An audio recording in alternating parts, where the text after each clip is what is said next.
Elektr ta'minoti bilan bog'liq muammolarni hal etishda quyosh panellari eng maqbul yechimlardan biri. Deylik, siz 2 qavatli uyda yashaysiz va bir oyda o'rtacha 800 kWh elektr energiyasi iste'mol qilasiz.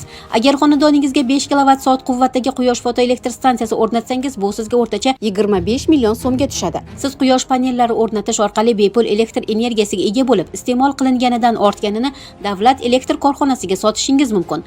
Buning uchun esa sizga har kilovatt uchun 1000 so'mdan haq to'lanadi. Agar siz tadbirkor, aytaylik, mehmonxona egasi bo'lsangiz, 190 million so'mga 36 ta quyosh paneli, 19 ta suv isitish qurilmasini o'rnatsangiz, bir yilda o'rtacha 290 ming kWh elektr energiyasi, qolaversa 240 ming metr kub tabiiy gazni tejaysiz. Buni pulga chaqqanda bir yilda o'rtacha 275 million so'm mablag' yoningizda qoladi.